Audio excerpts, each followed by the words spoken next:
My name on it. All right. Hey, fam, it's Mr. Frederick. Happy Monday. Back again, guys. All right, all right. Hope everyone had a good weekend. Uh, let some people get in here. But while they're getting in, I'm going to go ahead and, of course, I like to start off with the Bible verse. Okay. Uh, this one is Psalms 19:14. Okay, fam. And that is, let words of my mouth and the meditation of my heart be acceptable in your sight, O Lord, my rock and my redeemer. Okay. All right, fam. That's the verse of the day. I'm going to say it again. Psalms, Psalm 19:14. Let the words of my mouth and the meditation of my heart be acceptable in your sight, O Lord, my rock and my redeemer. Okay, that's pretty self-explanatory, fam. You want to make your words pleasing to the Lord going forward. So I like that verse. I'm gonna have to pin that one. All right, fam. Let me get right into it. What I want to talk about this week. Like I said, I hope everyone had a great weekend. I know I did. Really enjoyed myself. Um, what I want to talk about, some big news happened in the NBA this week. Oh my goodness. I don't know if a lot of people listen to me are sports fans. You know I am. Football, basketball, you name it. I love them all. Boxing. But Luka Doncic from Doncic, I have the hardest time saying his last name. Anyway, he played for the Dallas Mavericks. He's since got traded for Anthony Davis, who played for the Los Angeles Lakers. This is NBA basketball, fam. So this has never really happened. Two big basketball players in the prime of their careers getting swapped out, got traded.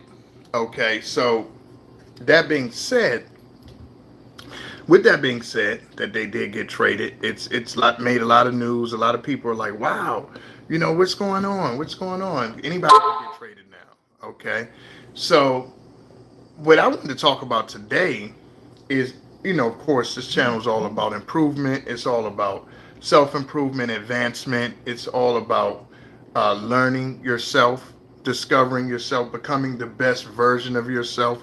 That's what we're all about, fam. So when I thought about that trade, I thought to myself, trade, man, trade.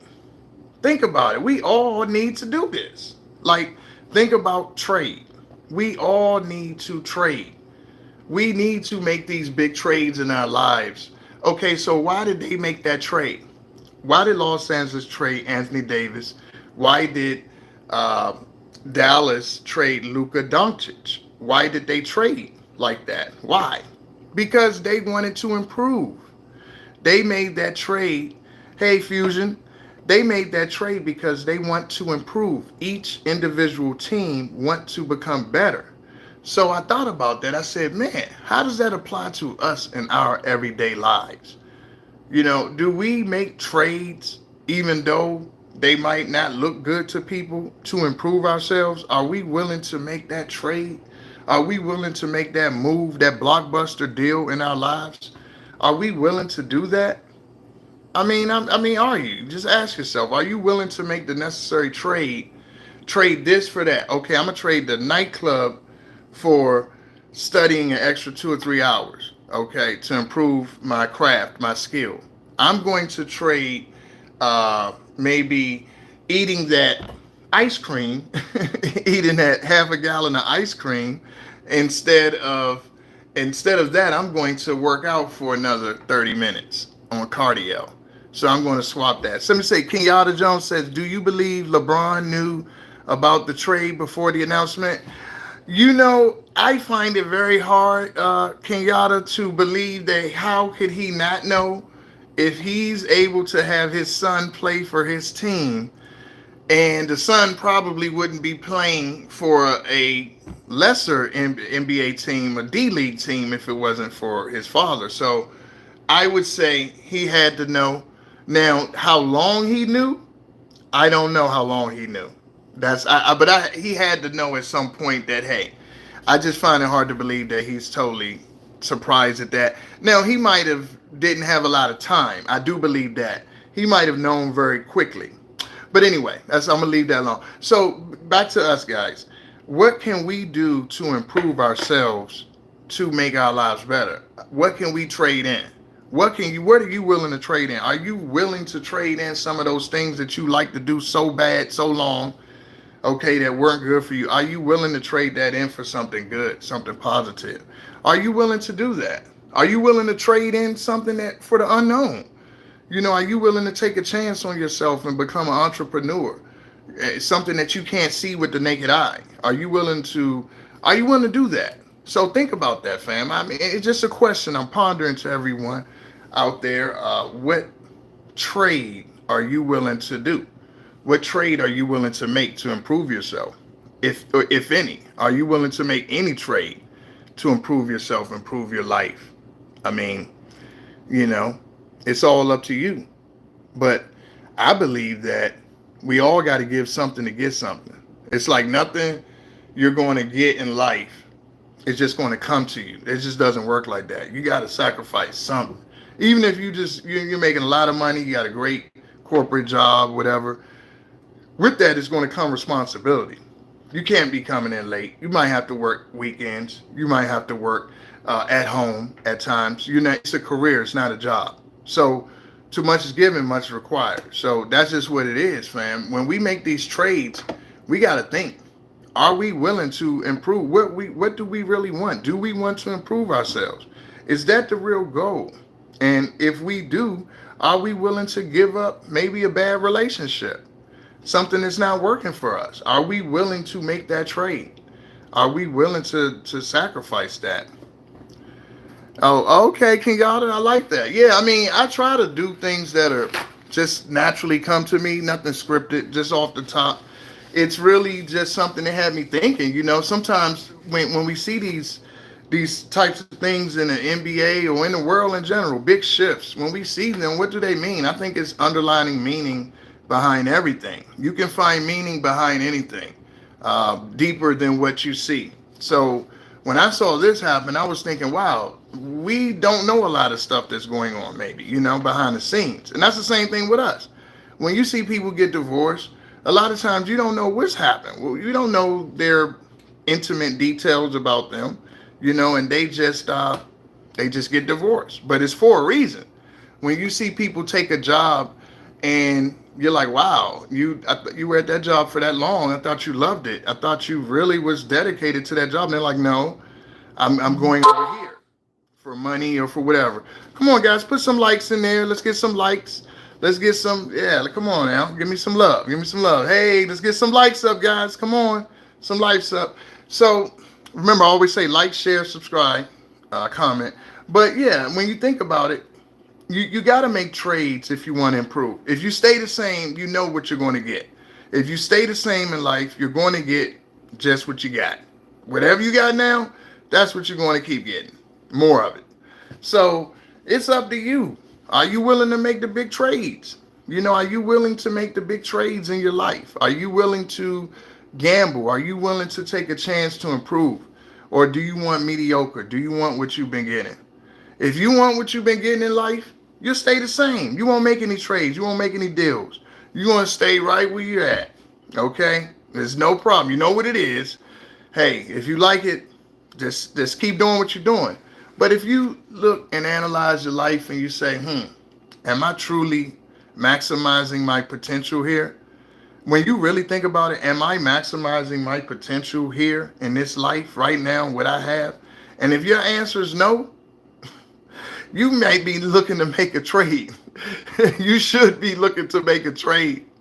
You should be looking to be like LeBron or Doncic or Mark Cuban or whoever. Magic's not over there anymore, but you get the gist. You need to be looking to make some moves if you don't like what you have, and don't be afraid of it, because here's the thing, fam. If you don't take risk, there won't be any reward. If you don't take risk in your life, you better believe you will not be rewarded. It's only rewarded by the risk. That's the only way you get something. It's by taking a chance. And I think it's God's favor, because God says, hey, This person believed in something that he could or she could not see. That has to have me involved. Some kind of way. This person believed in something other than what they could see at that moment.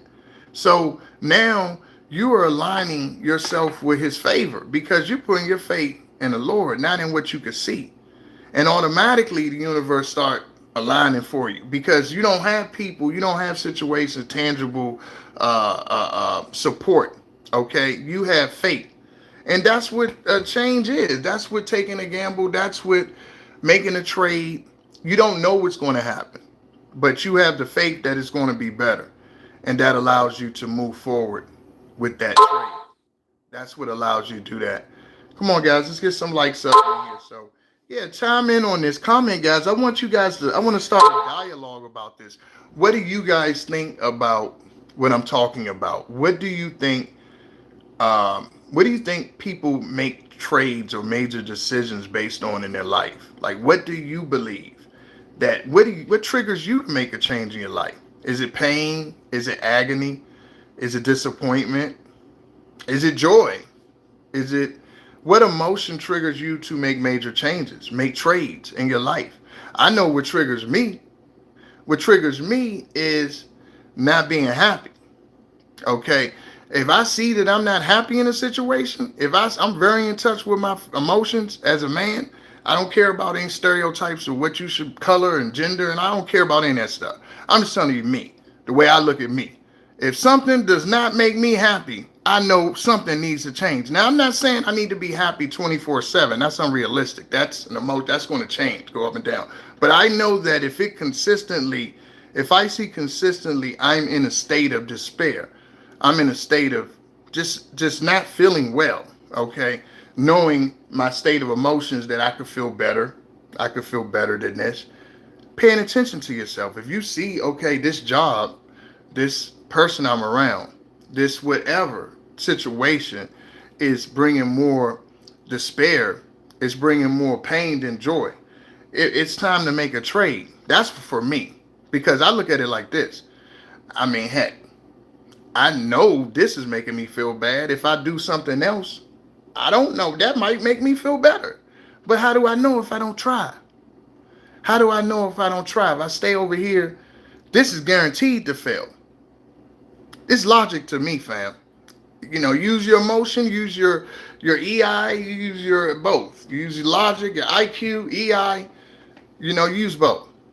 Okay, so you need your emotional intelligence, you need your logical intelligence as well. And the reality is that if you want to improve, you have to be willing to make trades. You have to be willing to make a LeBron or Anthony Davis, Luka Doncic type trade. You got to be willing to gamble on yourself. You have to be willing to believe that something's better and on the other side of that rainbow. And you'll be shocked because when you go through that strife, of course, it's not going to be easy at first, but once you take the courage to actually say, hey, you know what? Let me make this move. You'll see how the universe and God will start to align for you. You'll see that because you know yourself. And trust me, if you're a true believer, good hearts, like I hope a lot of my people out there are, there's no God in the world wants you to suffer. Trust me. It's not a part of your experience. That's not a godly experience. Yes, we will experience suffering, but it's not that he wants you to experience that, okay? It's just what it is being human. You're going to suffer. But he doesn't want you in continuous suffering. If it's suffering, it's a lesson from it. It's something you're supposed to learn to harden you, sharpen you, your character. But it's not ongoing. Your existence as a person needs to be suffering in this world. That's not our purpose being here. Okay, fam, that's all I'm going to talk about the trade. Oh, okay, now, as you guys know, I always talk about someone that is famous, someone that has contributed to society and affected me in a positive way that I look up to, that I want to honor. I do athletes, I've done singers, actors, whoever that really impacts me. And today, fam, I want to talk about a singer that I was listening to this morning. As you guys know, I always listen to music in the morning. Well, all day, but definitely in the morning. I was listening, and I want to talk about George Benson. George Benson is a jazz. A lot of people will call him a jazz fusion R&B musician. I mean, he's a composer, plays guitarist. I mean, he's an all-around legend. Okay, George Benson got to be 80 plus now. But I wanted to mention him because I was listening to one of his songs this morning, and I thought, man, George Benson doesn't get a lot of props that he deserves. I mean, he's still living, by the way, fam, but he doesn't get what he deserves. Look up George Benson. If you guys aren't familiar, I know a lot of my people are, but man, a lot of people that listen to the stuff I listen to, hip hop, jazz, rock and roll, R&B, you know who George Benson is. But I'm gonna tell you, man, let me love you one more time. Feel your body close to mine. Hey, George Benson is, I mean, you talking Masquerade. He won a Grammy for that, by the way. And I think 76, or mid 70s. But Masquerade, Give Me the Night. What other George Benson hits? Love Times Love. We can go on and on. Oh, you got to work, Kenyatta? All right, take care now. Come back tomorrow and see me. But yeah, George Benson, guys. Look George Benson up. I'm sorry I had to eat the halls because, you know, I'm just getting over a little cold or whatever. But look up George Benson, a living legend. Lots of hits. I mean, he doesn't get his props, but he should because he merged jazz with R&B. I know Herbie Hancock and you had other guys like that back in the 70s, late 60s.